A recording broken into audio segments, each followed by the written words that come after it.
බිත්තරයක් එක්ක කතුරු මුරුංග කොළ මේ විදිහට හැදුවොත් නම් කොළ කන්න අකමැති අයත් හරිම ආසාවෙන් කයි. බලන්නකො මම මේක හදාගන්නේ කොහොමද කියලා. මුලින්ම මම තෙල් ටිකක් රත් වෙන්න තියලා තෙල් ටික රත් වෙනකොට සුදු ලූණු ටිකකුයි ලූණු ටිකකුයි එකතු කරලා තව මම මේකට කොච්චි ටිකකුත් දාගන්නවා. මේකට ඉතින් උම්බලකට ටිකකුත් එකතු කරගත්තම තවත් රසයි. දැන් මම මේකට ලුණු කුඩු ටිකකුයි කෑලි විරිස් ටිකකුයි දාගන්නවා. ඊට පස්සේ මේකට කතුරු මුරුංග කොළ ටිකක් දාගෙන හොඳට ටෙම්පරාදු කරගන්න ඕනි.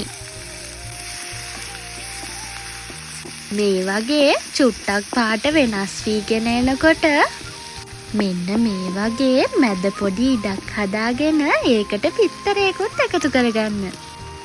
දැන් බිත්තරයටත් ලුණු කුඩු ටිකක් දාගෙන මේ ටික ඔක්කොම එකට කලවම් කරගන්න. ඔන්න මම කතුරු මුරුංග බිත්තර ටෙම්පරාදුව හදලා ඉවරයි. ඔයාලත් හදලා බලලා රස කොහොමද කියන්න.